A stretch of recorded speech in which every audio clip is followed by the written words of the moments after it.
रसिक हो नमस्कार. मला काय वाटतंय की सगळ्यांचं छान छान जेवण करून वामक कुक्षी करून इथे येण्यासाठी अंमळ थोडा उशीरच होतो.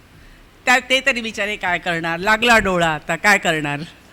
पण आता सगळेजण आल्याशिवाय प्रेक्षागृह भरल्याशिवाय कार्यक्रम सुरू करणं हेही योग्य वाटत नाही आपल्याला. त्यामुळे कार्यक्रमाला थोडा विलंब होतोय. आम्हाला त्याची जाणीव आहे. आम्ही सगळीजणं तयार आहोत. तयार पाहिजेत ते फक्त प्रेक्षक. त्यांची वाट बघत होतो पण आता कार्यक्रम सुरू करतोय. मराठी साहित्य रसिक मंडळ चेंबूर आणि श्री नाग आचार्य आणि श्री दाकृ मराठे महाविद्यालय चेंबूर यांच्या संयुक्त विद्यमाने आयोजित 2025च्या या 2 दिवसीय साहित्य संमेलनाच्या द्वितीय दिवशीच्या पहिल्या सत्रामध्ये उपस्थित सर्व रसिकजनांचे मी मंडळाची सभासद प्राची दिवाण सगळ्यांचं मनपूर्वक स्वागत करते. रसिक हो, आमच्या या रसिक मंडळाचं हे 21वे वर्ष. तत्पूर्वी 5-7 वर्ष पण आम्ही कार्यक्रम करतच होतो. पण संस्था रीतसर रजिस्टर झाल्यानंतर त्यानंतरचं हे 21वे संमेलन. 1996 सालच्या गुढीपाडव्याला आमच्या संस्थेची गुढी उभारली गेली आणि त्यानंतरचे कार्यक्रम आता तर आमचं मंडळ तारुण्यात पदार्पण करतं झालं 21 वर्षाचं झालंय. त्यामुळे तुम्हाला दिवसेदिवस चांगले कार्यक्रम बघायला मिळणारच आहेत, खात्री बाळगा त्याची. मराठी भाषेतील नामवंत लेखक, कवी, कलाकार यांच्या प्रत्यक्ष भेटीचा आनंद अनुभवावा, त्यांच्याशी संवाद साधता यावा आणि साहित्य, कला आणि संस्कृती यांच्या अनुभूतीने समृद्ध होता यावे, याच संकल्पनेमधून हे साहित्य मंडळाच्या उपक्रमाची सुरुवात झालेली आहे. या स्तंभावरती तिथे जो स्तंभ 1, 2 आणि 3 नंबरचा, तिथे आजपर्यंतचे अध्यक्षपद भूषवणाऱ्या सर्व ज्येष्ठांची नावं लिहिलेली आहेत. आपण पाहतच आहात. सगळेजण दिग्गज आहेत. नावं तरी कुणाकुणाची घेऊ आणि कुणाकुणाची नको घेऊ असं झालंय मला. जसे अध्यक्ष दिग्गज होते ना, तसेच व्याख्यानकर्ते देखील लेखक, कवी, कलाकार सगळेच नावाजलेले होते. आणि म्हणूनच आपण रसिक प्रेक्षक आवर्जून आपली उपस्थिती लावत होतात, लावत आहात आणि लावत राहाल याची मला खात्री आहे. शैशवातून तारुण्याकडे वाटचाल करणाऱ्या आमच्या या मंडळाचे आपण सगळेजण साक्षीदार आहात. तुम्ही रसिक प्रेक्षकांशिवाय खरोखरच कुठल्याच कार्यक्रमाला काय मजा आहे सांगा. आमच्या या वाटचालीमध्ये आचार्य आणि मराठे कॉलेजचे सहकार्य लाख मोलाचं आहे. त्यांचं संपूर्ण सहकार्य, उपलब्ध करून दिलेला हा हॉल, प्राचार्यांपासून सगळे प्रोफेसर वर्ग, सगळे विद्यार्थी वर्ग, सगळा सेवक वर्ग या सगळ्यांनी आमच्यासाठी भरपूर सेवा केलेली आहे. त्यांचा मला आवर्जून उल्लेख करायला हवा. कॉलेजचे आणि आमचेही महापणकर सर आज याही वयामध्ये आमच्या कार्यक्रमाला आवर्जून उपस्थित राहतात, हा आमच्यासाठी खूप मोलाचा आशीर्वाद आहे आणि आमच्या पाठीवर दिलेली कौतुकाची थाप आहे. आम्हाला पितृतुल्य असे महापणकर सर, सुग शेवडे सर, हे आम्हाला त्यांना पाहिल्याबरोबर नतमस्तकच व्हायला लागतं, त्याच्याशिवाय आमच्या मनात दुसरे भावच येत नाहीत. माझ्या शब्दात मी 2 ओळी मांडते. माझे शब्द आहेत. कुणाच्या मोठे मोठे लेखक, मोठे मोठे कवी छान छान लिहितात, मी कोणी नाही आहे, पण तरी वाटलं ते लिहिलंय की साहित्याच्या वाटेवर शब्दांचे थवे, साहित्याच्या वाटेवर शब्दांचे थवे, एकमेकांच्या साथीने लावू ज्ञानाचे दिवे. प्रबंध, कविता, कथा, कादंबरी हे विद्येचे अलंकार. प्रबंध, कादंबरी, कथा, कविता हे विद्येचे अलंकार आणि वाङ्मयाच्या या मंदिरामध्ये शारदेचा शृंगार असं इथे घडतंय. मला थँक्यू. आता मला अजून एक महत्त्वाची गोष्ट इथे नमूद करायचीच आहे आणि ती म्हणजे आमच्या या रसिक मंडळाचे दीपस्तंभ म्हणजे आमच्या उर्मिलाताई म्हात्रे, डॉक्टर विद्याताई जोशी, जयश्रीताई भिसे आणि श्री आनंद सांडू सर यांनी घेतलेल्या अथक परिश्रमही अत्यंत मोलाचे आहेत. जुन्या नवा लेखकांशी, कवींशी, मोठमोठ्या कलाकारांशी संपर्क साधायचा, त्यांच्याशी पत्रव्यवहार करून तारीख वेळ ठरवायची आणि सर्व नियोजन अगदी सुसंवादीपणे, पारदर्शकपणे करून इथे त्यांना पाचारण करायचं, ही या चौघांची हातोटी म्हणा किंवा किमया म्हणा नक्कीच आहे. मग काय राजू परुळेकर म्हणू नका, अनुराधा गोरे, राधाताई मंगेशकर, इला भाटे, मंगेश कदम, लीना भागवत, अशोकजी नायगावकर, अपर्णा रामतीर्थकर, अनघा मोडक अशा 101 दिग्गजांचे कार्यक्रम आपल्या इथे घडलेले आहेत. त्यांना तुमच्यासमोर बोलतं गेलेलं या चौघांनी. त्यांचं खरोखर काय सांगू, त्यांनी चेंबूरवासियांना ही दिलेली एक मोठी पर्वणी आहे, मोठी संधी आहे त्यांना ऐकायची मिळालेली आम्हाला. 1-2 मिनिटं वेळ आहे का मला, मी बोलू शकते का? यांच्या अनुभवाबद्दल मी 2 ओळी मी सांगते फक्त की विद्याताईंना व्याख्यान देण्यासाठी एकदा अमेरिकेत बोलवलं होतं. अमेरिकेमध्ये त्यांचं 1.5 तास पहिले व्याख्यान झाल्यानंतर जे आले ते नरेंद्र जाधवांचं त्यांच्या नंतर व्याख्यान होतं. व्याख्यान झालं, दोघांच्या गप्पा झाल्या, संध्याकाळी दोघांचं एकत्र डिनर झालं आणि त्यावेळेला त्यांचा माझा बाप हे जे पुस्तक, ज्याचे 18 भाषांमध्ये भाषांतर झालेली आहेत, एवढं सुप्रसिद्ध, एवढं सगळ्यांना भावलेलं पुस्तक की गरिबीतून वर येणाऱ्या बापानी मुलासाठी काढलेल्या खस्ता, तर मुलांनी ते उद्धृत कुठे केलं, माझा बाप या पुस्तकामध्ये. तर ही इतकी सुंदर व्यक्ती आपल्याकडे इथे आली होती. असंच एकदा अजून एक गोष्ट म्हणजे विद्याताई एका नाटकाला गेल्या. त्यातील कलाकारांचा अभिनय, कथानकाचा विषय, नाटकाचा विषय हे सगळं त्यांना आवडून गेलं आणि नाटकानंतर ग्रीन रूममध्ये जाऊन त्यांनी कलाकारांची भेट घेतली आणि आपल्याकडे आमंत्रित केलं आणि प्रसिद्ध अभिनेते आणि दिग्दर्शक श्री मंगेश कदम आणि लीना भागवत यांचे पडद्यामागचे संबंध त्यांनी उजेडात आणले. ते पडद्यावरती काय असतात ते आपल्याला माहिती आहे नाटकात, मागे ते पती पत्नी आहेत हेही माहिती आहे आपल्याला सगळ्यांना. आता आमचे सांडू सर सुप्रसिद्ध कवी आहेत. त्यांच्या अनेक कविता संग्रहांना पुरस्कार प्राप्त झाले आहेत आणि सांडू पुरस्कारांतर्फे पण ते इतर अनेक कवींचं कौतुक करतच असतात. त्यांचा कविमित्रांचा गोतावळा भरपूर आहे आणि अनेकांबरोबर त्यांनी कवी संमेलनं पण साजरी केलेली आहेत आणि तिथल्या मैत्रीचं मैत्र त्या इथे त्यांनी आपल्यासमोर सादर केलेलं आहे. त्यांचे कितीतरी कवी मित्र म्हणजे अशोकजी नायगावकर आहेत, अरुण म्हात्रेजी आहेत, अशोक बागवे सर आहेत, सगळेजण आपल्याशी येऊन भेटून गेलेले आहेत, कार्यक्रम सादर करून घेतलेले आहेत. हा त्यांचा कर्तृत्व किंवा मोठेपणा म्हणू आपण. आमच्या जयश्रीताई भिसे अशाच हरहुन्नरी आहेत त्या पण. आपल्याला आठवत असेल मागच्याच वर्षी त्यांनी अनघा मोडक या लेखिका, निवेदिका, मुलाखतकार अशा कलाकारांचा सैनिको हो तुमच्यासाठी हा कार्यक्रम आपण घडवून आणला होता. मला आठवतंय प्रत्येकाच्या डोळ्यात पाणी होतं. कोणीही विसरू शकत नाही हा कार्यक्रम. इतका अप्रतिम कार्यक्रम झाला की आपण आपल्या सैनिक आपल्यासाठी काय करतात आणि आपण काय करतो त्यांच्यासाठी, ही एक भावना जी जागृत झाली ती फार होणं गरजेचं होतं. आणि हा कार्यक्रम तसंच मानसी जोशी म्हणून जिच्या पायामध्ये डिफेक्ट आहे म्हणू आपण, तर त्यांचा त्या बॅडमिंटन प्लेयर असून त्यांचा सुद्धा कार्यक्रम आपण इथे घडवून आणला होता. तर जशी पोटाची भूक असते ना तशी बुद्धीची सुद्धा भूक असते की नाही प्रत्येकाला, आणि ही बुद्धीची भूक भागवण्याचं कार्य या 4 जणांनी अगदी मनापासून केलेलं आहे.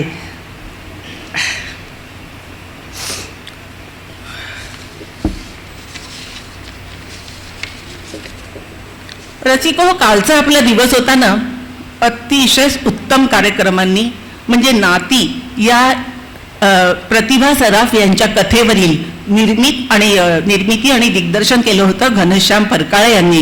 खूप सुंदर एकांकिका त्यांनी सादर केली. काही नाती ही जन्मजात असतात, ती आपण पुसू म्हणल्याने पुसू शकता येत नाहीत, बदलू म्हणल्याने बदलू शकता येत नाहीत. पण निखळ मैत्रीचं एक असं नातं आहे की जे भाग्यानेच मिळतं, सगळ्यांच्या नशिबी ते नसतं. असा चांगला मित्र असणं किंवा चांगली मैत्रीण असणं की जिच्याशी तुम्ही अत्यंत गोपनीय आपल्या मनातले प्रेमभाव असू देत किंवा दुसरे कोणत्याही भावना व्यक्त करू शकाल, अशी मैत्री मिळणं हे फार महत्त्वाची गोष्ट आहे. त्यामुळे मैत्रीचं नातं हे खूप खूप महत्त्वाचं आहे. आणि प्रत्येक नात्याचं लेबल हे लावलंच पाहिजे असं काही हे नाही आहे, जबरदस्ती नाही आहे तशी. नात्यात मैत्री असावी, प्रेम असावं, सद्भावना असावी, एकमेकांविषयी आदरही असावा, ते नातं खरं नातं. आणि काल आनंद चांडू सरांनी घेतलेली डॉक्टर स्मिता दातार यांची अयोध्येची उर्मिला या कादंबरीच्या लेखिकेची मुलाखत म्हणजे मास्टरपीस होता. Hats off to Chandu sir. अप्रतिम, म्हणजे खूप सुंदर झाली मुलाखत. या उर्मिलेच्या भावभावनांचा लेखिकेच्या मनातील कल्लोळ, तिच्या मनात त्या उर्मिल्याविषयी इतके भावना दाटून आल्या की अरे तिला एक स्त्री म्हणून काय वाटलं असेल, काय याचा इतिहास आणि रामायणामध्ये का उल्लेख नाही.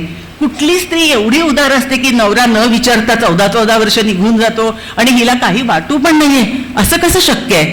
तर हा जो तिच्या उर्मिलेच्या मनातला भावनेचा कल्लोळ त्यांनी आपल्याबरोबर आपल्यापर्यंत पोहोचवला. त्यांनी केलेलं पुस्तकातलं अभिवाचन तेही तितकंच अप्रतिम होतं सादरीकरण त्याचं. तर आपल्या मनातून त्यांची ही उर्मिला आता घर करून राहिली आहे आणि ती कधी जाणार नाही ह्याची मला खात्री आहे. आज आपल्याकडे या कॉलेजची इथे 90 FM म्हणून एक याची वाहिनी आहे रेडिओची, आणि त्याच्यामध्ये RJ तेजस्विनी नावाची जॅकी आहे, ही कार्यक्रम करते तिथे घडवून आणते. ती माझ्यानंतर 1-2 सेकंद संवाद साधणार आहे फक्त. ये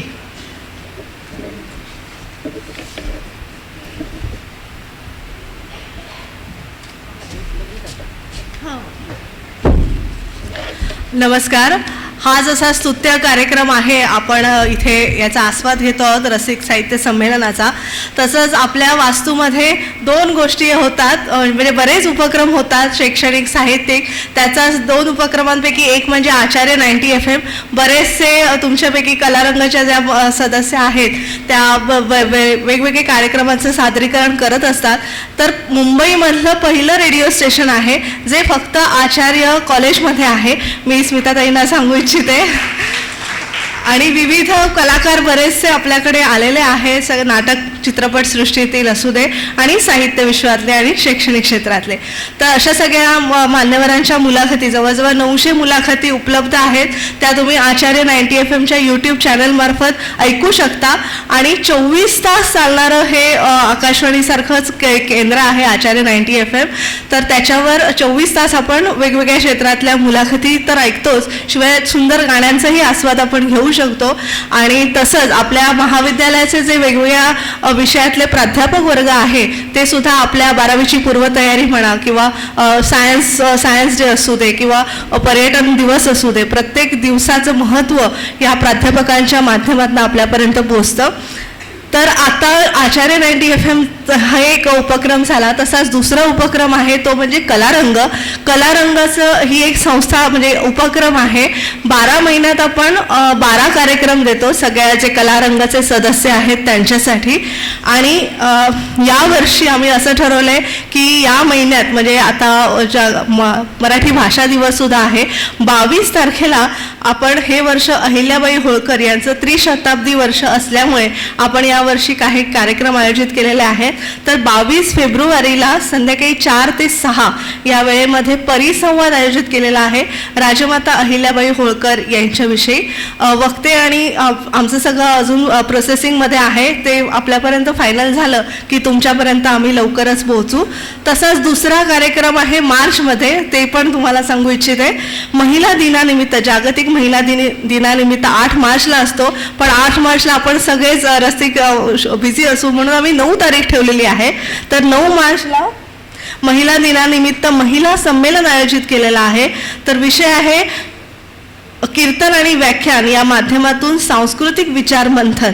तर ह्या दोन्ही कार्यक्रमाला तुम्ही सगळ्यांनी उपस्थित राहायचं आहे. प्रवेश विनामूल्य आहे अर्थातच. आणि या कार्यक्रमाची वेळ सुद्धा संध्याकाळी 4 ते 8 आहे.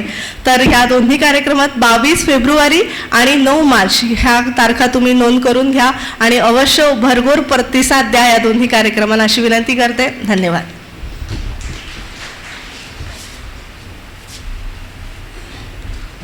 धन्यवाद तेजस्विनी. मी आत्ताच आपल्याला कालच्या कार्यक्रमाचा मागोवा सांगितला आणि मला खात्री आहे की आजचा कार्यक्रम देखील तसाच आनंददायी, नवीन विचारांनी प्रेरित करणारा असा असणार आहे. तेव्हा पुढील कार्यक्रमाची सूत्र मी विद्याताईंच्याकडे सुपूर्द करते. धन्यवाद. नमस्कार मंडळी. 2025च्या मराठी साहित्य रसिक मंडळाच्या या साहित्य संमेलनात दुसऱ्या दिवशीच्या पहिल्या सत्रामध्ये मी डॉक्टर विद्या जोशी आपणा सर्वांचं स्वागत करते. माझ्याबरोबर बघितलेत का कोण आले ते? ताई या हो, बसा. घराघरात त्या काळात पोहोचलेली, अभिनयाचं बाळकडू घेतलेली, आपला संसार, मुलं बाळं, नातीगोती, घरदार सगळं सांभाळत आपलं स्वप्न सत्यात उतरवण्यासाठी अपार कष्ट करणारी अशी ही गुणी अभिनेत्री. आपल्यातलीच आहे असं वाटतं, पण तरीसुद्धा आपला करिश्मा ती दाखवून जाते. अशी ही ज्येष्ठ रंगकर्मी स्मिताताई ओक, माननीय स्मिताताई ओक. त्यांच्या नावातच स्मिता आहे आणि चेहऱ्यावर पण आहेच आहे. त्याच्यामुळेच आपल्याला नुसतं स्मितच नाही तर खळखळून हसायला लावणारी अशी ही व्यक्ती आज हास्याचा नजराणा घेऊन आपल्याकडे आलेली आहे. हो, हास्याचा नजराणा. तर आपण त्यांचं आधी स्वागत करूया. मी चेंबूर तुर्भे शिक्षण संस्थेचे सचिव श्री हर्षवर्धन पांडे यांना विनंती करते की स्मिताताईंना भेटवस्तू देऊन त्यांना शुभेच्छा द्याव्यात. श्री हर्षवर्धन पांडे.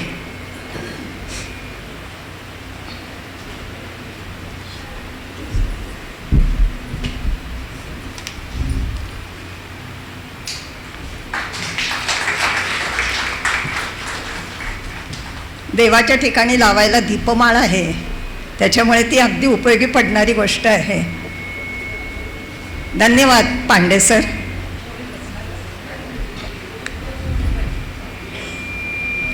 स्मिताताई, तुम्ही तर हास्याचा नजराणा घेऊन आलाय आणि आता आमची उत्सुकता इतकी वाढली आहे की आता आम्ही थांबू नाही शकणार. तेव्हा तुमच्या नजराण्यावरचं ते रेशमी वस्त्र, काळाचं, वेळाचं सगळी वस्त्र तुम्ही उतरवा आणि तुमचा नजराणा आमच्यासमोर आता पेश करा. बरोबर आहे ना? हां, सगळ्यांना तेच पाहिजे आहे. तर आता आपण नजराणा हास्याचा.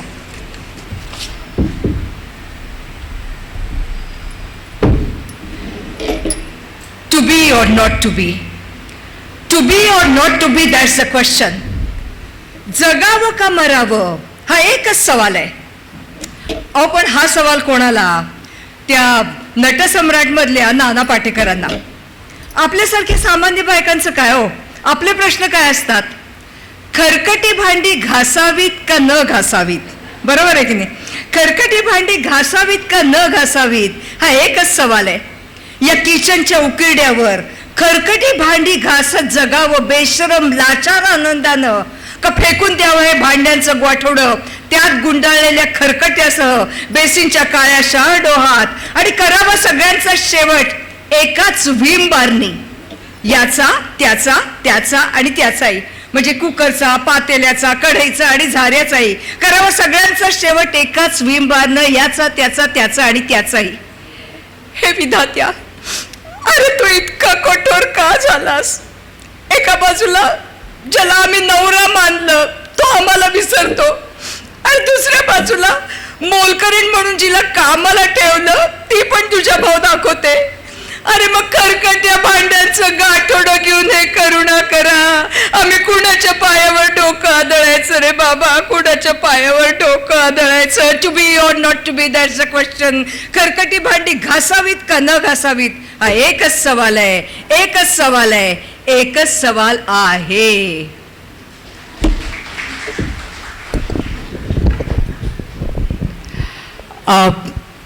सॉरी म्हणजे काय आहे की स्टेज बघितलं, माईक दिसला, हा इथे प्लॅटफॉर्म दिसला, आणि मग माझ्यातली नटी जागी झाली. आमच्यासारख्या कलावंतांचं काय होतं, माईक दिसला की आम्ही सुरूच होतो. म्हणजे बहुतेक आम्ही आणि पुढारी अशी दोघंही जण. तर सॉरी, पहिल्यांदा खरं म्हणजे आभार मानायला पाहिजेत हा प्रोग्राम मला इथे ठेवायचा चान्स दिल्याबद्दल. म्हणजे मराठी साहित्य रसिक मंडळाचे सगळे पदाधिकारी आणि मुख्यतः डॉक्टर विद्या जोशी ज्यांच्याशी माझा बराच डायलॉग चालू होता कार्यक्रम ठरेपर्यंत, आणि सगळे रसिक प्रेक्षक यांचे मी आभार मानते आणि माझा कार्यक्रम सुरू करते. घासल्याशिवाय धारच येत नाही तलवारीच्या पातीला. अहो, घासल्याशिवाय धारच येत नाही तलवारीच्या पातीला. तुमच्या टाळ्यांशिवाय जोरच येत नाही कलाकारांच्या जातीला. Thank you so much. आता मी जेवढ्या लोकांची नावं ऐकली सगळे खूप दिग्गज आहेत, म्हणजे वेगवेगळ्या क्षेत्रातले. त्या मानाने मी एक छोटीशी कलाकार आहे, त्यामुळे मी आपली माझी छोटीशी कलाकाराची छोटीशी काहीतरी अशी एक कलाकृती सादर करण्याचा आपल्यासमोर प्रयत्न करणार आहे. काय आहे ना, हल्ली पूर्वीसारखं दुःख एकमेकांना सांगत नाहीत माणसं. कुणीच कोणाच्या जवळ नाही हीच खरी समस्या आहे. अहो, कुणीच कोणाच्या जवळ नाही हीच खरी समस्या आहे. म्हणून आयुष्यात पौर्णिमा कमी आणि अमावस्या जास्त आहे. हल्ली माणसं पहिल्यासारखं दुःख एकमेकांना सांगत नाहीत. मग होतं मनाचा कोंडमारा, म्हणून आनंदी दिसत नाहीत. अहो, एवढंच काय, एकाच छताखाली राहणारी माणसं एकमेकांशी बोलताना कधी पाहिलेत का? हसून खेळून गप्पा करताना कधी कोणी पाहिलेत का? अपवाद म्हणून असतील काही, अपवाद म्हणून असतील काही, पण त्यांचं प्रमाण खूपच कमी झालं आहे. अहो, पैशांच्या मागे धावता धावता दुःखच खूप वाट्याला आलंय. पण एवढी धावपळ करून आपण काय मिळवतो? एवढी धावपळ करून आपण काय मिळवतो याचा जरा विचार करा. पैशांच्या मागे धावण्यापेक्षा आपल्या माणसांची मनं भरा, आपल्या माणसांची मनं भरा, आपल्या माणसांची मनं भरा. बघा, या कवितेत सांगितल्याप्रमाणे ना, कुणी कोणाशी बोलत नाही. अहो, शपथ, तुम्हाला खरंच शपथ सांगते, हसत नाहीत, ओळख तर आई शपथ दाखवत नाहीत. प्रत्येकाचे चेहरे कसे झालेत माहितीये का? ना नफा ना तोटा असल्यासारखे. किंवा भारताने वर्ल्ड बँकेचं लोन घेतलंय आणि ते सगळं यांनाच फेडायचंय फक्त एकट्याला, असे सगळे चेहरे झालेले आहेत. त्यामुळे थोडंसं हसवण्याचा माझा अल्पसा प्रयत्न. कारण काय आहे ना, हसण्यामुळे माणूस लठ्ठ होतो, हे माझ्याकडे बघून तुम्हाला समजतंच. आणि हसण्यामुळे माणूस सुंदर सुद्धा दिसतो, हे तुमच्या सगळ्याकडे बघून समजतं. आणि जो माणूस खळखळून हसतो ना, तर परमेश्वराची प्रार्थना करतो. आणि जो माणूस खळखळून हसवतो त्याच्यासाठी परमेश्वर प्रार्थना करतो. तेव्हा अशा परमेश्वर रूपी रसिकाला मी अभिवादन करते आणि माझा कार्यक्रम पुढे नेते. साधारणपणे आयुष्य म्हटलं की खूप असा गंभीर काहीतरी विषय असं वाटतं आणि आयुष्याकडे प्रत्येक जणाचा पाहण्याचा दृष्टिकोन वेगळा असतो, म्हणजे कॅलिडोस्कोप सारखा. जो ज्या पद्धतीने पाहतो, ज्या पद्धतीचं डिझाईन येतं त्या पद्धतीचं तो आयुष्य जगतो. पाडगावकरांनी खूप छान म्हणून ठेवलंय, आयुष्य हे विधात्याच्या वहीतलं एक पान असतं. आयुष्य हे विधात्याच्या वहीतलं एक पान असतं. रिकामं तर रिकामं, पण भरलं तर छान असतं. पहिलं पान जन्म असतं, शेवटचं पान मृत्यू असतं. मधली पानं आपणच भरायची असतात, कारण ते आपलं कर्म असतं. होणाऱ्या चुकांना कधी टाळायचं नसतं, कुठलंच पान कधी गाळायचं नसतं, कारण त्या चुकातूनच आपण शिकायचं असतं आणि त्याच्यासाठी तर जन्माला यायचं असतं. आहात तुम्ही सगळीजण सावरायला, म्हणून मला पडायला आवडतो. आहात तुम्ही सगळीजण समजूत घालायला, म्हणून मला चिडायला आवडतं. आहात तुम्ही सगळीजण माझ्यासाठी, म्हणून मला रडायला आवडतं. असे आहात तुम्ही सगळीजण माझे, आपले, स्वतःचे, म्हणून मला जगायला आवडतं, मला जगायला आवडतं, मला जगायला आवडतं. आता ढोबळमानांनी ना आयुष्याच्या 3 स्टेजेस आपण बघतो, म्हणजे रम्य असं बालपण, मग सोनेरी तरुणपण आणि मग येतं संध्याछाया म्हातारपण. ही छोटी छोटी बालकं काय करतात माहितीये, समोरच्याचा पचका वडा करतात. म्हणजे माझी मुलगी माझ्या नवऱ्याकडे गेली आणि म्हणली, बाबा लवकर सांगा गुळाची चव कशी असते. नवरा म्हणला, मला नाही माहिती असलं काही. बरोबर आहे, आई नेहमीच म्हणते गाढवाला गुळाची काय चव. एकदा मास्तर वर्गात अतिशय संतापून गेले आणि म्हणाले की वर्गातला सगळ्यात महामूर्ख मुलगा कोण आहे त्यांनी उभं राहावं. 5 मिनिटं गेली, 10 मिनिटं गेली, कुणीच उभं राहिनात. शेवटी 10 मिनिटांनंतर बंड्या उभं राहिला. तुला लाज नाही वाटत स्वतःला महामूर्ख म्हणून गेला? काय करणार सर, किती वेळ तुम्ही एकटेच उभे होतात ना, तुम्हाला कंपनी द्यायला मी उभा राहिलो. एकदा असेच शाळेची इन्स्पेक्शन असते, एज्युकेशन इन्स्पेक्टर आलेले असतात आणि त्यांना असं कळलेलं असतं की बंड्या वर्गातला सगळ्यात हुशार मुलगा आहे. ते बंड्याला काहीतरी प्रश्न विचारायला लागतात. बंड्याला एकाही प्रश्नाचं उत्तर देता येत नाही. काय त्या मास्तरांना विचारतात, बंड्या हुशार मुलगा ना तुमच्या वर्गातला, एकाही प्रश्नाचं उत्तर देता येत नाही. काय रे बंड्या काय? सर काय करू, मी डुप्लिकेट बंड्या आहे, खरा बंड्या आहे ना क्रिकेट मॅच पाहायला गेलाय. वैतागतात मास्तरांना, म्हणतात काय डुप्लिकेट बंड्या वर्गात आलाय? नाही मलाही काही कल्पना नाही, कारण मी डुप्लिकेट मास्तर आहे, खरे मास्तर क्रिकेट मॅच पाहायला गेलेत. चिडतात, बंड्याला हाताला धरतात, म्हणजे बखोटीच पकडतात त्याची, मास्तरांना घेतात आणि हेडमास्तरांच्या खोलीत जातात. म्हणतात काय बंड्या डुप्लिकेट, हेडमास्टर डुप्लिकेट, नाही आपलं मास्तर डुप्लिकेट. अरे काय चाललंय काय? नाही मलाही काही कल्पना नाही हो, मी डुप्लिकेटच हेडमास्तर आहे, खरे हेडमास्तर गेलेत मॅच बघायला. आता मात्र असा संताप होतो त्यांचा, तरा तरा तरा तरा जायला निघतात, परत वळतात आणि म्हणतात काय बंड्या डुप्लिकेट, मास्तर डुप्लिकेट, हेडमास्टर सुद्धा डुप्लिकेट. अरे खरा एज्युकेशन इन्स्पेक्टर आला असता तर काय केलं असतं? एकदा वर्गात मुलांना संस्कृती आणि संस्काराचं महत्त्व समजून सांगायचं असं मास्तरांनी ठरवलं. त्यांनी काय केलं, 2 बादल्या घेतल्या. एका बादलीत पाणी भरलं, एका बादलीत दारू भरली. मग काय केलं त्या गाढवानी, असं इकडे तिकडे पाहिलं, पाण्याच्या बादलीकडे गेलं आणि पटापटा पटापटा पाणी प्यायलं. मग गुरुजींनी बादल्यांची अदलाबदल केली, तरीही गाढवानी पाणीच प्यायलं. गुरुजींनी परत बादल्यांची अदलाबदल केली, तरीही गाढवानी पाणीच प्यायलं. तेव्हा गुरुजींनी विचारलं, सांगा मुलांना काय शिकलात यातून? गुरुजी, जो दारू पित नाही ना तो गाढव असतो. असे हे सगळे मुलांचे किस्से. पण ही जशी मुलं अशी काहीतरी उत्तरं देतात ना, तशीच कधीतरी ना असं टचकन डोळ्यात पाणी यावं असंही बोलतात. मी एकदा मंडईत गेले होते, एक छोटा मुलगा ना पालेभाज्या विकत होता. मी त्याच्याकडे गेले आणि म्हटलं, बाळा पालक आहे का रे? ताई पालक असते तर मी भाजी कशाला विकायला बसलो असतो. पाणी आलो, काही बोलता आलं नाही, पटकन थोड्याशा भाज्या घेतल्या आणि मी निघून गेले तिथून. पण ठीक आहे असतं असं. तर एक छोटा मुलगा असतो, तो काय करत असतो की त्याच्या बिल्डिंगच्या खाली एक छान अशी पॉश गाडी असते. त्या गाडीला तो हात लावत असतो, परत येत असतो, हात लावत असतो, परत येत असतो. त्या गाडीचा मालक लांबून बघत असतो की काय चाललंय नक्की. तो म्हणतो, बाळा तुला ही गाडी आवडली का? हो काका, मला ही गाडी ना खूप आवडली आहे. हो का, तुला राईड हवे गाडीतनं? नाही काका, नको नको, काही प्रॉब्लेम नाही, मला राईड वगैरे काही नको, पण मला खरंच सांगतो गाडी खूप आवडली. नाही रे, चल रे. म्हणून ते त्या मुलाला गाडीत बसवतात आणि त्याला राईड मारायला नेतात. आणि त्यावेळी गाडीचे मालक आणि तो मुलगा यांच्यात झालेला संवाद. काका गाडी कोण मस्त आहे तुमची, सॉलिड कूल एकदम. तर काका म्हणतात, हो तुला गाडी आवडली? हो ना काका, रंग काय मस्त आहे, कुशन्स किती छान आहेत, AC तर थंडगार थंडगार, मला खूप आवडली हो गाडी. पण काका गाडी खूप महाग असेल ना? नाही रे, मला काही कल्पना नाही, कारण ही गाडी आहे ना मला माझ्या भावाने दिली आहे. पण तू मला सांग, तुला अशी गाडी घ्यायला आवडेल? अशा गाडीचा मालक व्हायला आवडेल? काका मालक वगैरे काही मला माहिती नाही हो, पण मला तुमच्या भावासारखं व्हायला आवडेल. एकदा एक लहान मुलगा असतो, शाळेत जात असतो, रडून शाळेतनं घरी येत असतो. हे रोज चाललेलं असतं, कारण सगळी जण त्याला चिडवत असतात, आंधळे आई बापांचा मुलगा. कारण त्याचे आई वडील आंधळे असतात.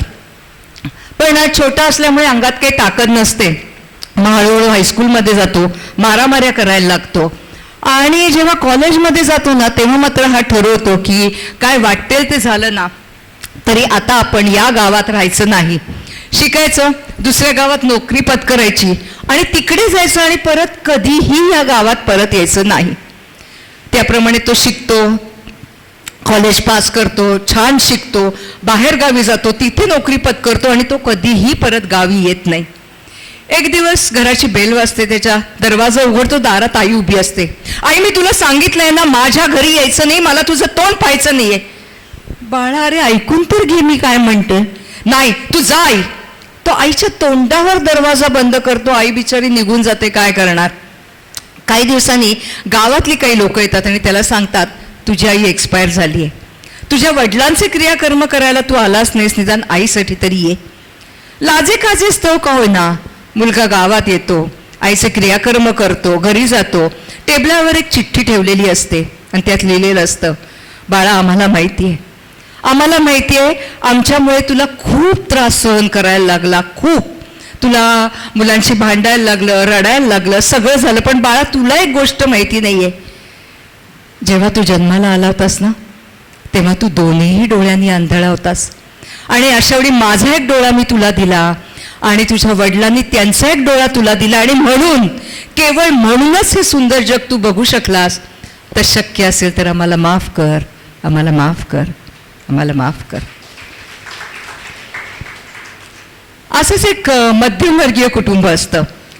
त्यातला म्हणजे मुलाला खूप शिकवायचं असं आईवडील ठरवतात की परिस्थितीमुळे आपल्याला शिकता आलं नाही, त्याप्रमाणे खूप काबाड कष्ट करतात. मुलगा सुद्धा त्या कष्टांचं चीज करतो, छान मोठा होतो, ऑफिस स्वतःचं सुरू करतो, दारात अशी BMW सारखी गाडी असते, बंगला असतो.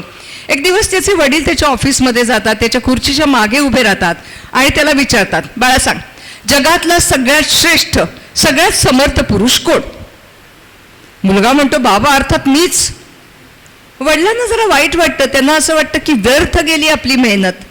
पण म्हणतात, ठीक आहे, काय करणार, आताची पिढी आहे, ऐकायलाच पाहिजे. जायला निघतात, परत काय वाटतं मागे वळतात आणि विचारतात, खरंच तुला असं वाटतं? खरंच तुला असं वाटतं तू जगातला सगळ्यात समर्थ पुरुष आहेस? नाही बाबा, सगळ्यात समर्थ पुरुष तुम्ही आहात. अरे पण तू आत्ताच तर म्हणालास ना मी सगळ्यातला समर्थ पुरुष आहे, म्हणजे तू सगळ्यात समर्थ पुरुष आहे. नाही बाबा, तेव्हा तुम्ही माझ्या खुर्चीच्या मागे उभे होतात, तुमचा एक हात ना माझ्या खांद्यावर होता मला आधार देण्यासाठी आणि दुसरा हात माझ्या डोक्यावर होता मला आशीर्वाद देण्यासाठी. आणि म्हणून, केवळ म्हणूनच मी जगातला सगळ्यात समर्थ पुरुष होतो. पण बाबा, खरे समर्थ पुरुष तर तुम्ही आहात, तुम्ही आहात, तुम्ही आहात. बाबा म्हणतात, असंच आहे रे, जग छान आहे, आयुष्य छान आहे, पण थोडंसं लहान आहे. अरे रडतोस काय वेड्या, लढण्यात शान आहे, काट्यातही फुलांची झुलती कमाने, मागून घे हवं ते दुनिया दुकान आहे. जगणं निरर्थक आहे म्हणतो तो बेईमान आहे. सुखासाठी कधी रडावं लागतं तर कधी हसावं लागतं. सुंदर धबधबा बनायला सुद्धा पाण्याला उंचावरून पडावं लागतं. तसंच परवा कुठेतरी वाचता अशी एक छोटीशी ओळ माझ्या वाचनात आली, मला खूप आवडली म्हणून तुम्हाला सांगतेय की श्वास आणि विश्वास ह्या आयुष्यातल्या अत्यंत गरजेच्या 2 गोष्टी आहेत. अहो, श्वास थांबला की काय जीवनाचा अंत, आणि विश्वास संपला की काय नात्याचा अंत.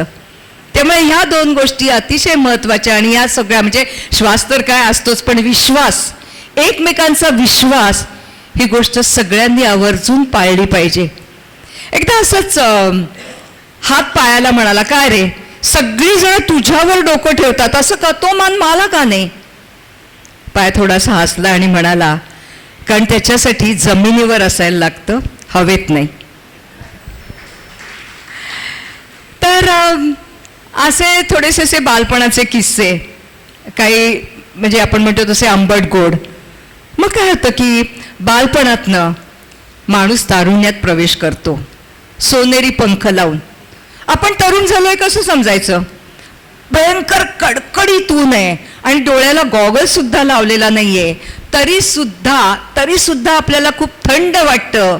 तेव्हा समजायचं आपण प्रेमात पडलो. प्रेमात पडलं ना माणसाला कविताच व्हायला लागतात. म्हणजे कशा होतात बघा, माझ्या लाडक्या चिऊ ओ, माझे शब्द तुझी चाल, चल गाणे गाऊ. अरे माझ्या लाडक्या काऊ ओ, माझे हात तुझा गाल कानाखाली लावू. एकदा तर एक प्रेमिक असं म्हणाला की खुदा करे सारे हसीनों के बाप मर जाए, खुदा करे सारे हसीनों के बाप मर जाए, बहाना हो मातम का हम उनके घर जाए. ती प्रेयसी पण काही कमी नव्हती. ती म्हणाली, ए जालिम ऐसा मत सोच, ये ऐसे सोचना तो बहुत बड़ा पाप होगा, क्योंकि तू भी किसी दिन किसी हसीना का बाप होगा. तर प्रेमात पडलं की साधारण म्हणजे मला तर सुधीर मोघ यांचीच पहिल्यांदी कविता आठवते, म्हणजे की दाटून आलेल्या संध्याकाळी अवचित सोनेरी ऊन पडतं, तसंच काहीसं न कळत आपल्या आयुष्यात प्रेम येतं. मागून कधी मिळत नाही, शोधू म्हणून सापडत नाही. वादळ वेड घुसतं तेव्हा टाळू म्हणून टळत नाही. आकाश, पाणी, तारे, वारे सारे शांत होतात. वर्षांच्या बधिरलेल्या मनाला आवेगांचे तुरे फुटतात. किंवा पाडगावकरांच्या शब्दात, अगदी सोप्या शब्दात, प्रेम म्हणजे प्रेम असतं. तुम्हाला सगळ्यांनाच माहिती आहे, प्रेम म्हणजे प्रेम असतं, तुमचं आमचं सेम असतं. इतिहास कच्चा असला तरी प्रेम करता येतं, भूगोल येत नसला तरी प्रेम करता येतं, गणितात भोपळा मिळाला तरी प्रेम करता येतं. काही करता येत नसलं तरीही प्रेम करता येतं, कारण प्रेम म्हणजे प्रेम असतं, तुमचं आणि आमचं सेम असतं. असंच तरुणपणात प्रवेश केला आणि नॅचरली मी प्रेमात पडले. 25 मे 1972, त्या दिवशी काय झालं कोणाला काही आठवत आहे का बघा? म्हणजे ना अजून सुद्धा त्या आठवणींनी माझे असे पाय थरथरायला लागतात, घाम सुटतो, कधी थंडी वाजते, कधी गरम व्हायला लागतं. असा तो 25 मेचा दिवस. काय आठवत आहे का? नाही, नका डोक्याला त्रास करून. माझं लग्न झालं आणि त्या दिवशी माझं माकडच झालं. म्हणजे माझा हार मी नवऱ्याच्या गळ्यात घालायला गेले आणि तेवढ्यात नवऱ्याच्या पायाला डास चावला, तो खाली वाकला आणि माझा हार गेला तो थेट भटजीच्या गळ्यात. तेव्हापासून जो विनोद सुरू झालेला आहे तो विनोद सुरूच आहे. माझा नवरा फार बिलंदर, अतिशय बिलंदर. म्हणजे आपण बायका संक्रांतीचं वाण देतो की नाही, आत्ताच हे जानेवारी रथसप्तमी पण होऊन गेले, तर माझ्या सगळ्या गोष्टी देऊन झाल्या त्या. मी त्याला म्हटलं का अरे मला काही सुचत नाहीये की काय द्यावं. हो का, तू माझं ऐकशील? म्हटलं हो, आत्तापर्यंत सगळं तुझंच ऐकते ना, नक्की ऐकीन, बोल ना काय देऊ. तू काय कर सांगू का, तुझ्या सगळ्या मैत्रिणींना माझा मोबाईल नंबर दे. इतका खरंच बिलंदर असा नवरा म्हणजे नवरा असतो. कधी मंद जिरोचा बल्ब असतो, कधी ठणाणा करणारा आगीचा बंब असतो, तर कधी थैथयाट करणारा जमदग्नीचा अवतार असतो.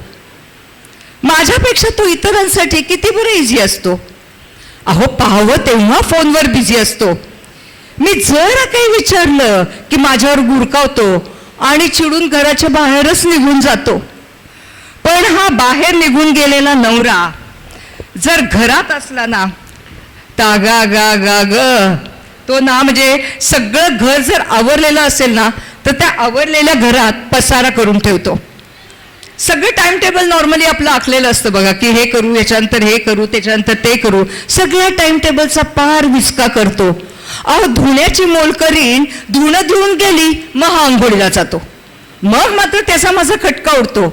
अहो, तो सरळ माझ्यावरच चिडतो आणि परत घराच्या बाहेर निघून जातो. पण तरी सुद्धा तो आमच्या घराचं नाक असतो.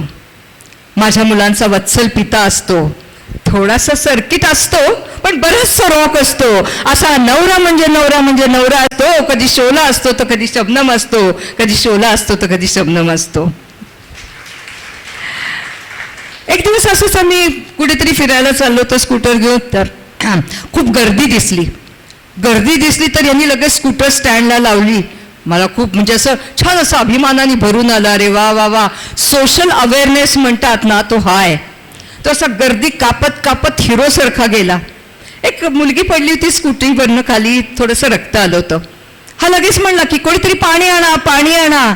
बरं, पाणी नाही तर निदान लिंबू सरबत आणा. आपल्याला माहिती आता असे खूप व्हॉलेंटियर्स असतात अशा ठिकाणी. कोणीतरी लिंबू सरबत आणलं, त्याच्या हातात दिलं.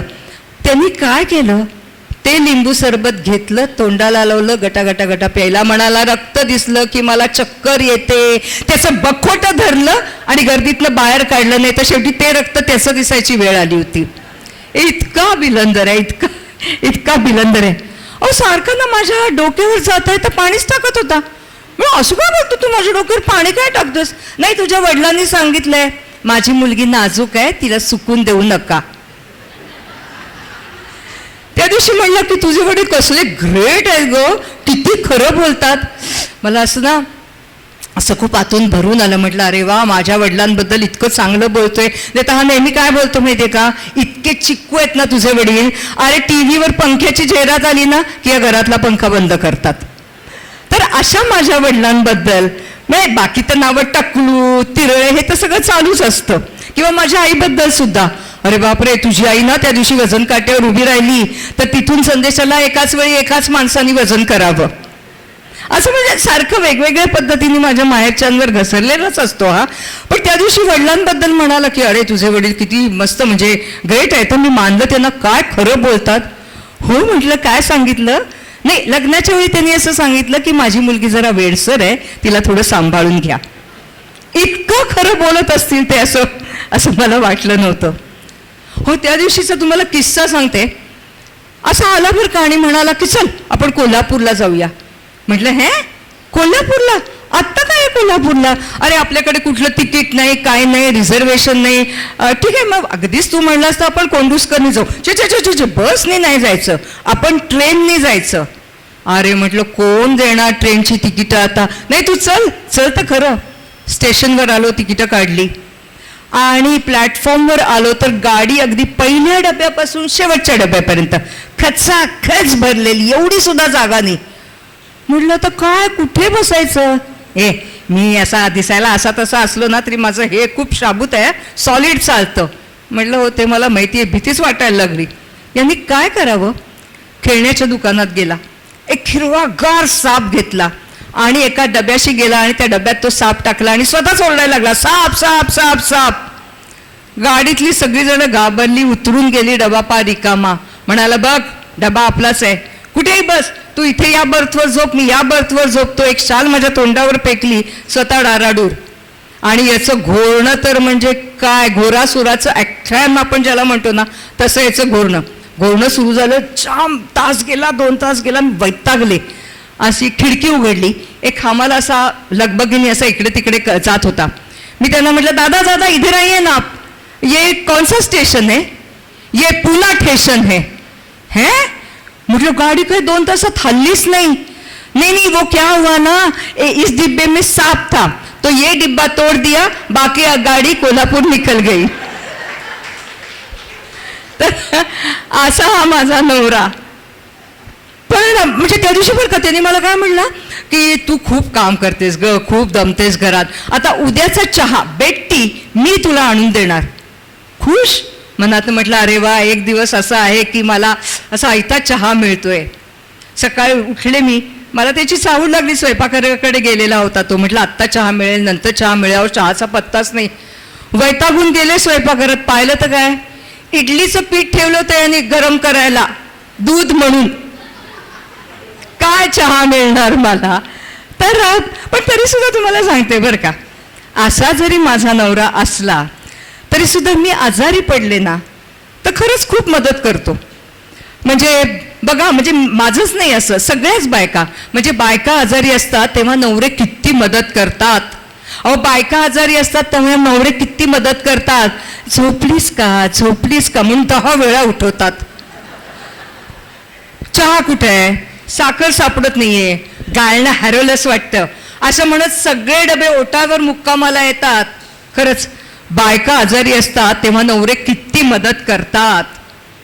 दूध जातच तू, दूध जातच तू जरी केलं वर्क फ्रॉम होम, ऑफिसमध्ये गेले फोनवर फोन, बायचोकच्या काळजीनं तिची झोपच उडवतात.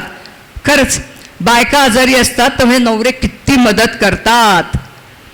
तुमचा नवरा असेल ना जगा वेगळा, तुमचा नवरा असेल जगा वेगळा तर तुम्ही स्वतःला त्यातून वगळा. पण असं नवरे नेहमी शेजारच्याच बायकांच्या का वाट्याला येतात हो. खरंच सांगते, बायका आजारी असतात तेव्हा नवरे किती मदत करतात, किती मदत करतात. तर असा आपला संसार चाललेला आहे. एक मुलगा झालाय, मुलगा आत्ताचं जी एक पद्धत आहे तसा अमेरिकेला गेलेला आहे, म्हणजे आमच्या जवळ नाही. पैसे पाठवतो, पण काय होतं पैशांचा उपयोग काय आहे, भरपूर आहेत पैसे. पण मी नेहमी नवऱ्याला म्हणते अरे तू अशी काळजी करू नकोस, ही काही फक्त आपल्याच घरातली परिस्थिती नाहीये. अरे हल्ली म्हणे भारतात चिमण्या कमी झाल्यात, हल्ली म्हणे भारतात चिमण्या कमी झाल्या आहेत, कारण बहुतेक सगळ्या चिमण्या परदेशी गेल्यात. डॉलरचे दाणे टिपता टिपता भल्या भुल्यांचे उडतात होश, डॉलरचे दाणे टिपता टिपता भल्या भुल्यांचे उडतात होश. या तर बिचाऱ्या चिमण्या, त्यात त्यांचा काय दोष. आमच्याही घर अंगणातला आता बंदच झालाय चिवचिवाट, कारण घरटी एक तरी पाखरू आता स्थिरावलाय परदेशात. करिअर करता करता परत यायचं नाव नाही, मागे राहिलेल्यांच्या एकटेपणाच्या वेदनेला ठाव नाही. पण तरी सुद्धा म्हणजे मला असं वाटतं हे ब्राईट फ्युचर करता करता इथं अंधारलेलं कधीतरी कळेल, या एकाच आशेवर आम्ही चिमणा चिमणी जगतोय. मुद्दल नाही तरी व्याजासाठी आपलं रिकामं घरटं जीवापाड जपतायत, जीवापाड जपतायत, जीवापाड जपतायत.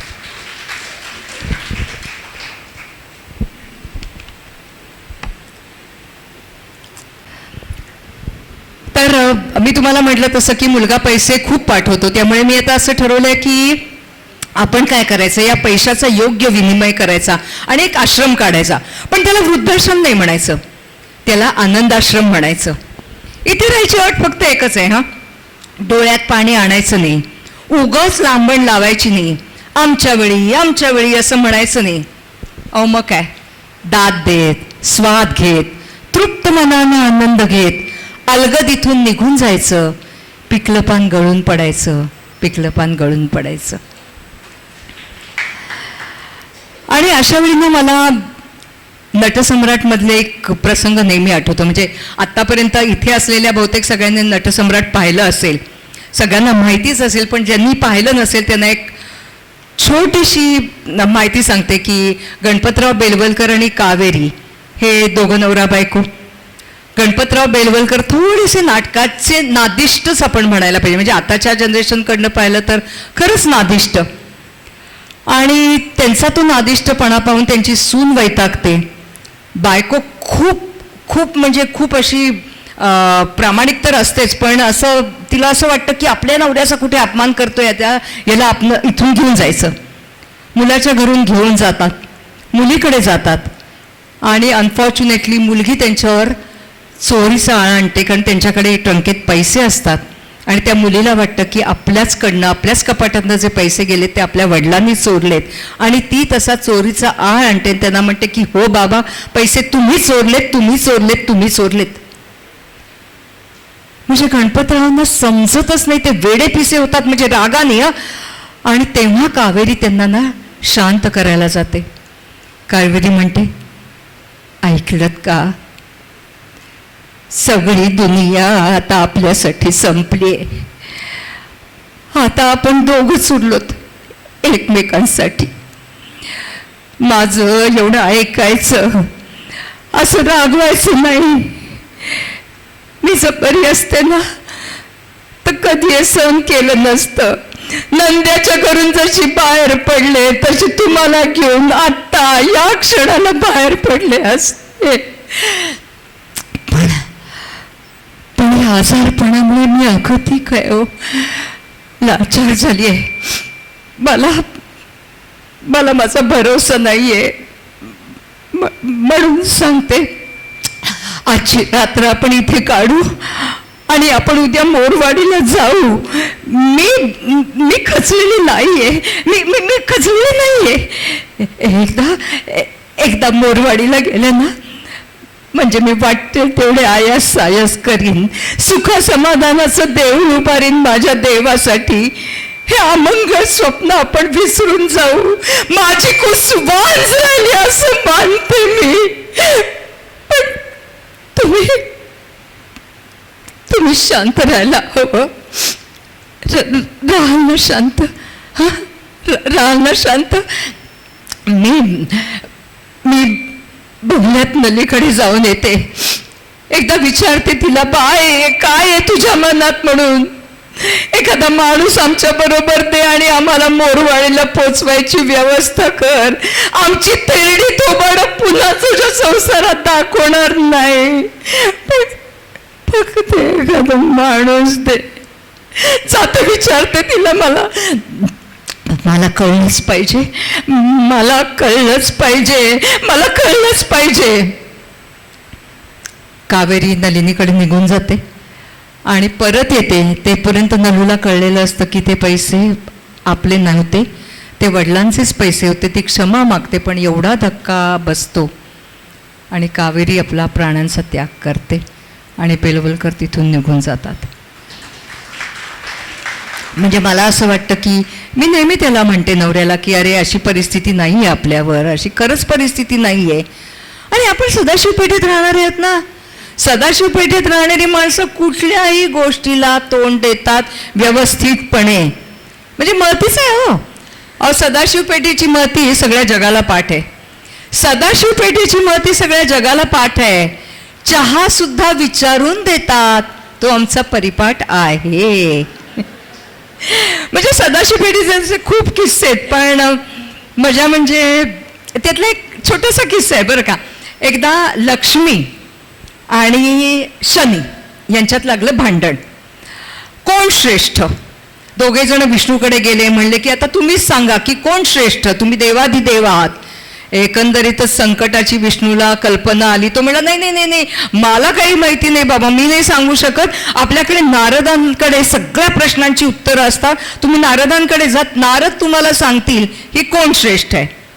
हे जातात नारदाकडे जातात. नारद म्हणतो नाही नाही, मला तर काही सांगता येत नाहीये, पण मी असं करतो, तुम्हाला एक उपाय सांगतो, तुम्हाला सांगतो की या प्रश्नाचं उत्तर तुम्हाला कोण देईल.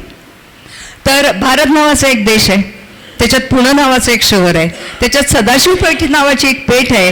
तिथे तुम्ही जा, तुमच्या प्रश्नाचं तुम्हाला नक्की उत्तर मिळेल.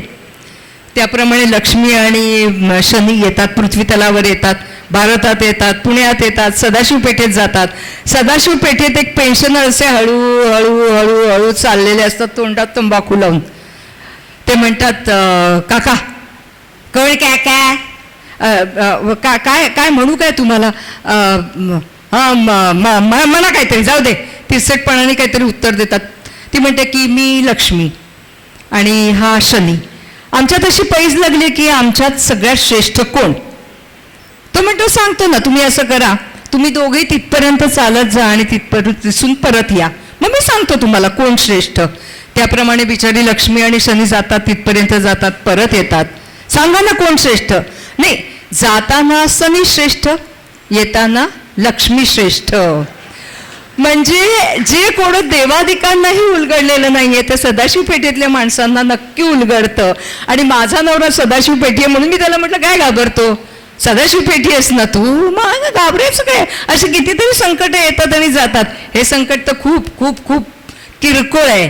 आता मी नाही का तुझ्याशी लग्न झालं हेच माझ्यावर केवढं संकट होतं, पण मी निभावलं की नाही ते. तर अशा पद्धतीने आमचा संसार चाललेला आहे, नोकझोक आमची चाललेली आहे. आणि काही नाही, आता दोघंच जण एकमेकांची साथ करतोय, आयुष्य घालवतोय.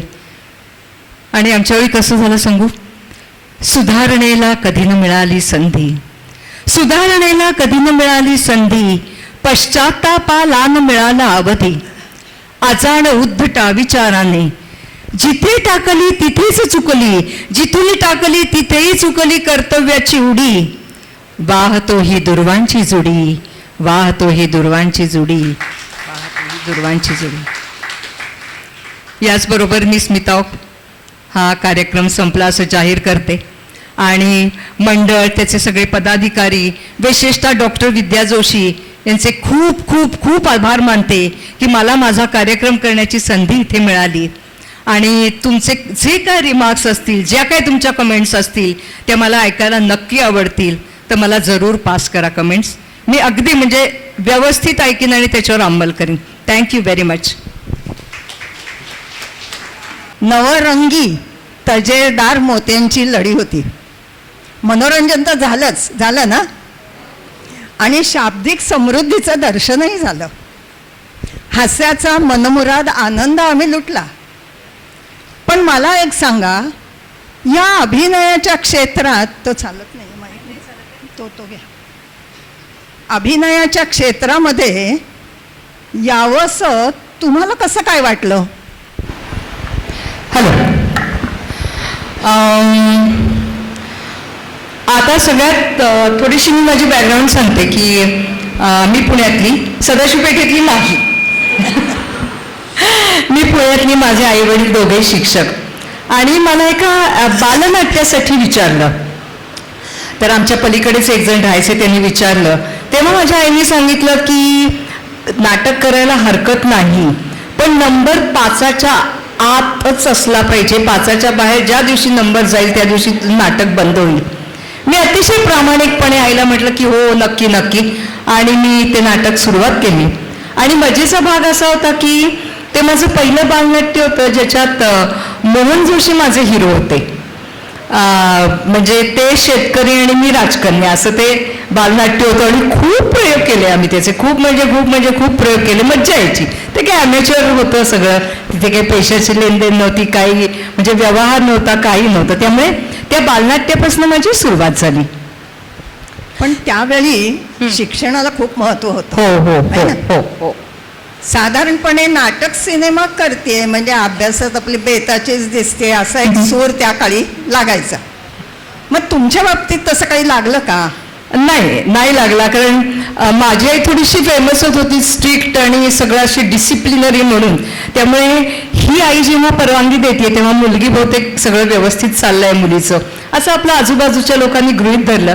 आणि खरंच चांगलं चाललं होतं. म्हणजे माझं शैक्षणिक अगदी म्हणजे साधारण 2रा किंवा 3रा नंबर आमच्या तुकडीत, जी खरंच सगळ्यात चांगली तुकडी होती अ तुकडी, तेव्हा ते असं कॅटेगरी होती अ ब क वगैरे.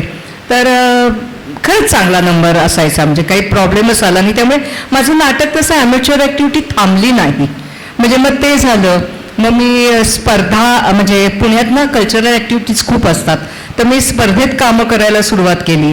राज्य नाट्य स्पर्धेला, त्याच्यात मला कॉन्झिक्युटिव्ह 3ही वर्ष 71, 72, 73, 73, 74 असं सिल्वर मेडल मिळालं. आणि त्याच्यानंतर असा म्हणजे एक राज्य नाट्य स्पर्धेची अशी खासियत आहे की 3 वेळा जर तुम्हाला ओळीनं सिल्वर मेडल मिळालं तर नंतर तुम्हाला मेडल देत नाहीत, फक्त पार्टिसिपेट केलं म्हणून एक सर्टिफिकेट देतात.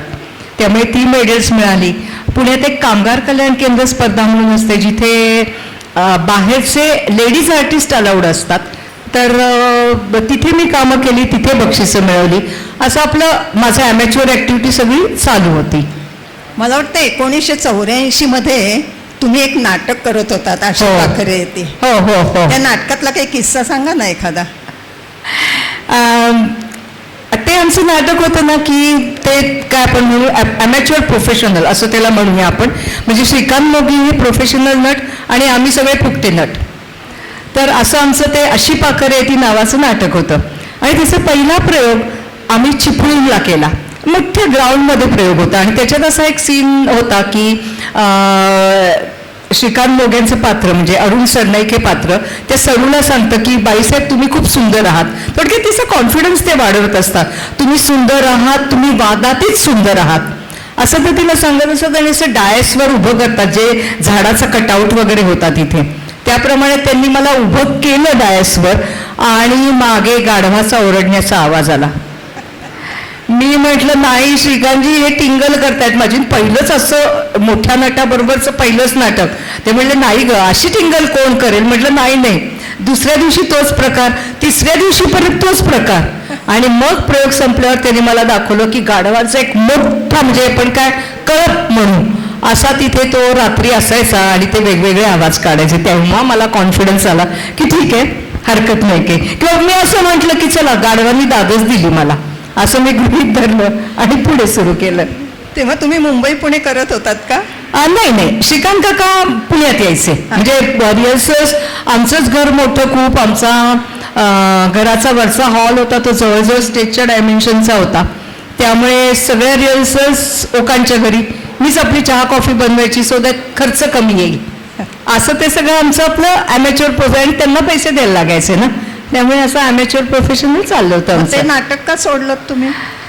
ते नाटक सोडलं कारण माझी 2 मुलं आणि त्यांच्या ते युनिट टेस्ट आणि हे सगळं बघितलं मी एकंदरीत आणि प्रयोग खूप व्हायला लागले. आणि मी म्हटलं तर मी एक 25 प्रयोगापर्यंत अंदाज घेते आणि मग सांगते.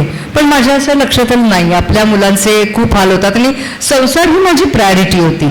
म्हणजे मुलांचं शिक्षण आणि माझ्या घरी तसं दुसरं कोणी नव्हतं आणि आई पण नोकरी करायची. त्यामुळे मुलांना कोणावर सोडायचं हा प्रश्न होता. आणि तसं मुलं मग आज्यांना दाब नाही देत. त्यामुळे मग मी ते म्हणजे नाईलाज असतो सोडलं. माझं त्याचं इतकं दुःख झालं की त्याच्यानंतर जवळजवळ 10-12 वर्ष मी एकही नाटक पाहिलं नाही. पण मला असं वाटलं गेलीच होती म्हणजे माझ्या हातातनं संधी. म्हणजे ते काही इमॅजिनरी नव्हतं. मग त्याच्यानंतर खूप मोठी गॅपच गेली आणि मुलं मग त्यांच्या शाळा मग त्यांच्या युनिट टेस्ट मग त्यांचं करिअर असं सगळं ते होत गेलं. त्यामुळे दूरदर्शन आलं आणि मग तुम्ही सह्याद्री अल्फा झी सगळीकडे तुम्ही मालिकांमध्ये झळकत होतात. तोपर्यंत जरा मुलगा माझा गेला होता NDA ला. मुलगी थोडी जास्ती सिन्सिअर आणि अशी कॉपरेटिव्ह होती आणि ती म्हणायची की तू जा. आणि तेव्हा कसं गजरा वगैरे असे एक दिवसाचं शूटिंग. म्हणजे मला अजून आठवतं की मी सकाळी 3:30 वाजता उठायची, आजचा स्वयंपाक करायची, उद्यासाठी आलू पराठे करून ठेवायची की मला उशीर झाला काय झाला तर मुलांचा गोंधळ नको आणि फक्त त्यांचे डबे पण घेऊन ठेवायची. आणि मग मी जायची आणि रात्री परत आले तर बोलायला घेऊन. म्हणजे असे छोटे म्हणजे 1 दिवस 2 दिवस एवढं मला जमत होतं. त्यामुळे फार मग नंतर प्रॉब्लेम नाही आला. तेव्हा आभाळ माया वादळवाट वगैरे तुम्ही केले? नाही तेव्हा काय होतं की जास्ती करून सह्याद्रीच होतं. बाकीचे काही चॅनल्स आलेले नव्हते. त्यामुळे सह्याद्रीचं शूटिंग अगदी बजेट म्हणजे मराठी नाटकांपेक्षा कमी बजेट सह्याद्रीचं. म्हणजे त्यामुळे ते पटापटा सीन करणं म्हणजे एका दिवसात 16 मिनिटं 20 मिनिटं 22 मिनिटं असं काढणं. त्यामुळे 1-2 दिवसात शूटिंग आटपायचं सह्याद्रीचं. आणि मग हे अल्फा TV अल्फा म्हणजे आताचा ZTV म्हणजे आभाळ माया ही ती पहिली सिरियल की जी खूप मोठी मेगा सिरियल ज्याला आपण म्हणतो ती आली. आणि मग मी हळूहळू त्याच्यात काम करायला लागले. मी म्हणजे जवळजवळ मला वाटतं 151व्या एपिसोडला मी काम सुरू केलं. श्रेयसची आई होते मी, श्रेयस तळपदेची. आणि मग झाला म्हणजे तो सिलसिला आपण म्हणतो तसा हळूहळू मध्येच ठेचा खात म्हणजे मुलीची डिलिव्हरी आली, सुनेची डिलिव्हरी आली, दुसरी डिलिव्हरी असं सगळ्या ठेचा खात आपला मी तो प्रवास चालू ठेवला. आणि लुकिंग बॅक मला असं वाटतं की I have no regrets though I am a late starter was. म्हणजे आय थिंक मी 44-45 वर्षाला काम सुरू केलं म्हणजे प्रोफेशनली. आणि ठीक आहे म्हणजे एवढे सगळे आपण म्हणतो उचक्याच आल्या ना मध्ये, इतक्या सगळ्या उचक्या येऊन सुद्धा आय एम हॅपी, म्हणजे त्याचं काही रिग्रेट्स नाहीत, काही नाहीत. हिंदी नाटक पण केलं आणि चित्रपट पण केले. हिंदी नाटक नाही, हिंदी सिरियल केली. म्हणजे वक्त की रफ्तार केली आधी सुरुवातीला, आणि मग नंतर पवित्र रिश्ता केली. सरकारनामा आणि सर्जा पण. हो, सरकारनामा केला, शल्यग्राम. सिनेमे असे खूप केले. काय मला परवा असं कळलं, तुम्ही थांबलक्ष्मी नावाचाही एक सिनेमा केला होता. एवढे आठवते, खूप केले सिनेमे मराठी. म्हणजे चौफेर तलवार तुम्ही चालवली एकूण. हो. थोडस चान्स मिळाला म्हटल्यावर सोडलं नाही. आणि खूप आवडीचं फील्ड आहे. म्हणजे पुणे मुंबई, आणि तेव्हा मी जेव्हा सुरुवात केली तेव्हा ना पुणे मुंबई असे चक्क बॅरियर्स होते. पता नाही, पुन्हा के लोक आएंगे नाही आएंगे, असंच सगळं सूर असायचा. पण तो हळूहळू आता काही नाही, आता पुणे मुंबई सगळे आर्टिस्ट सगळीकडे काम करतात. तुमच्या कामाचा सगळा व्याप पाहिला ना, की त्या काळामध्ये पुढे येण्यासाठी तुम्हाला खूपच खस्ता खाव्या लागल्या असा एकूण अंदाज येतोय मला. नाही, खस्ता नाही लागल्या, पण मला असं वाटायचं की एवढ्या मला मेडल्स मिळाले आहेत, पण इथे मी मुंबईत येऊन ॲट द एज ऑफ 44 मला असं सांगायला लागतं I am so and so, I am interested in working with you. तोपर्यंत हे स्मिता, नंतर वंदनाताई, अशी ही सगळी फळी केव्हाच पुढे गेलेली होती, कारण ती पहिल्यापासूनच काम करत होती. तेवढंच मला थोडंसं यार काय आपण जर मुंबईत असतो तर बरं झालं असतं. पण ठीक आहे, ते तेवढ्या पुरतंच होतं. कारण जर मी मुंबईत राहिले असते तर माझ्या नवऱ्याने बहुतेक डिवोर्सच घेतला असता. इतका तो he hates Bombay like anything. पण मला असं वाटतं की आपण म्हणतो बघा की यशस्वी स्त्रीच्या मागे एक पुरुष असतो, पण जसं जिम्मा चित्रपटात म्हटलंय तसं तुमच्या मागे एक कामवाली बाई पण होती. तो अनुभव तुम्ही घेतला होता? हो, थोडीशी लेट मिळाली मला पण ती बाई. थोडीशी नाही, बऱ्यापैकी लेट मिळाली, पण मिळाली. आणि मग त्याच्यानंतर माझं पुष्कळ काम सुकर झालं. आणि खरोखर आहे, म्हणजे जेव्हा असं म्हणतात ना बायका की मी संसार आणि करिअर, म्हणजे हे करिअर ना, आम्ही जे करिअर म्हणतोय ते आम्ही दोन्ही एकत्र केलं तर मला थोडंसं ना हसू येतं. कारण मला माहिती आहे की हे करिअर आणि संसार एकत्र नाही होऊ शकत. तुम्ही जर आता नाटकाचे प्रयोग करायला 25-25 दिवस जर घराच्या बाहेर असाल, तुम्ही काय संसार केलात? म्हणजे हे माझं प्रामाणिक मत आहे, ते कोणाला पटेल किंवा न पटेल आय डोंट नो. पण मी असा अनुभव घेतलाय की नाही तर हे नाही काही जमत आहे, हे करिअर नाही. ऑफिस कदाचित जमलं असतं. आणि मग नंतर हळूहळू पाळणा घरं सुरू झाली. सुरुवातीला काहीच नव्हतं सोयी. त्यामुळे ठीक आहे, कोणाला जसं म्हणायचं ज्याची त्याचं म्हणणं असतं. पण माझं डेफिनेट मत आहे की हे करिअर आणि संसार एकत्र होऊ शकत नाही. अगदी खरं आहे. पण मला वाटतं या सगळ्या अनुभवामुळेच तुम्ही आज या नजराणा हास्याचा या एकपात्री शिखरावर विराजमान होऊ शकलात. असा एकपात्री प्रयोग करणं सोपं नाही आहे.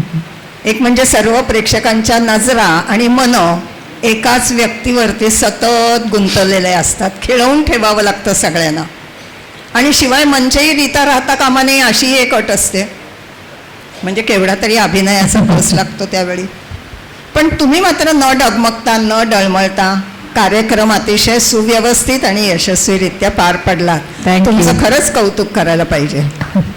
नाही, पण तुमची सगळी ही लिस्ट बघितली ना, म्हणजे कोण व्याख्याते येऊन गेले तुमच्याकडे, तर मला कार्यक्रम करताना असं झालं यार मी काय म्हणजे फारच लहान आहे या सगळ्या. म्हणजे जी तुम्ही सगळी जी यादी सांगितलीत ना, मी त्याच्यात म्हणजे असं कुठेतरी खालती आणि मी अशी वरती बघतीये असं मला वाटायला लागलं. आता पुढच्या वेळी जेव्हा आम्ही तुमचं नाव घेऊ तेव्हा त्या लोकांना पण तसंच वाटेल. नाही.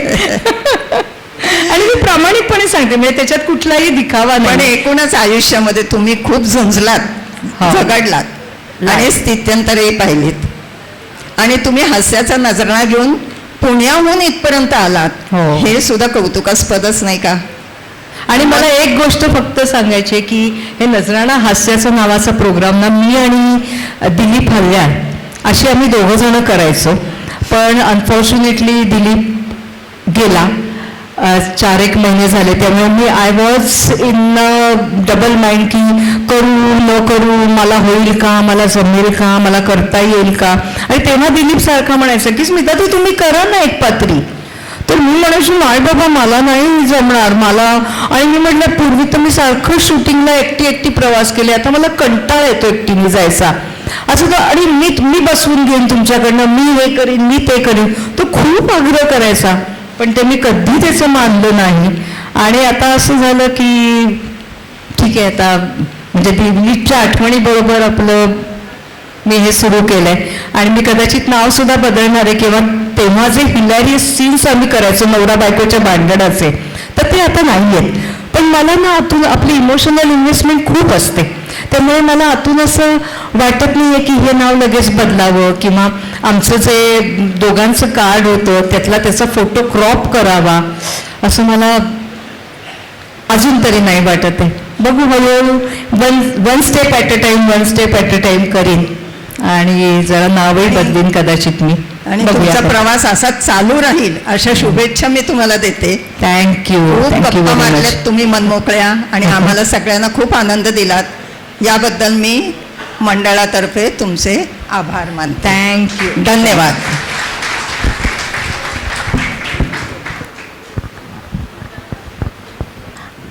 धन्यवाद स्मिताताई. अहो, ज्यांच्या नावातच स्मित आहे त्यांनी आपल्याला हास्याचा नजराणा दिलेला आहे आणि हा आपल्या सगळ्यांना आवडलेला असणारच, नक्कीच आवडलेला असेल. स्मिताताई, आपले मनपूर्वक आभार. हो, ताईंचं असं म्हणणं आहे की ह्या कार्यक्रमाबद्दल काही सूचना असतील तर आपल्यापैकी कोणी बोललं इकडे सूचना सांगितल्या तरी ताई तशा किंवा शंका असतील ते निरसन करतील. ताई बोलतील, आपल्याशी संवाद साधतील.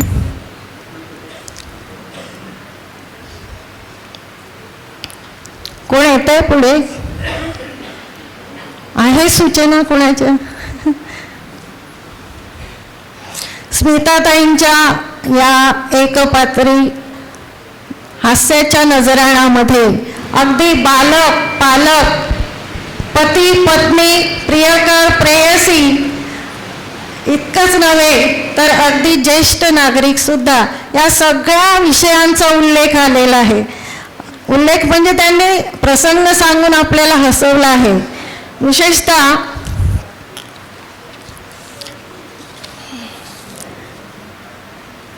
प्रेम कसं करायचं, नंतर पाडगावकरांची कविता, नंतर लग्न म्हणजे लग्नाचा तो प्रसंग, विनोदी प्रसंग त्यांनी सांगितला. नवरा बायकोंचं नातं कसं असतं हे सांगितलं. नंतर दिवसाचं टाइम टेबल आणि बायका दर दिवशी किती वेगवेगळ्या प्रसंगातनं जात असतात, या सगळ्यांबद्दल त्यांनी आपल्या हास्याच्या नजराण्यामध्ये वेगवेगळे किस्से सांगितले आपल्याला. आणि आपलं घरटं या बायका कसं टिकवून ठेवतात याबद्दलही त्यांनी सांगितलं. नंतर नटसम्राटमध्ये गणपतराव बेलवलकर आणि कावेरी यांचा प्रसंग ताईंनी कथन केला. अहो, एवढंच नाही तर चेंबूरपासून पार पुण्यात, मुळात पुण्यापासून पार चेंबूरमध्ये ते आले आणि चेंबूरपासून पुण्यातल्या सदाशिव पेठेतील पुणेरी किस्से त्यांनी आपल्याला सांगितले. आणि विशेष वाक्य म्हणजे जाताना शनी आणि येताना लक्ष्मी श्रेष्ठ असते. हे वाक्य किती छान आहे नाही का? सगळ्यांना भावलं असेल. मला वाटतं एक सूचना आलेली आहे. सर या.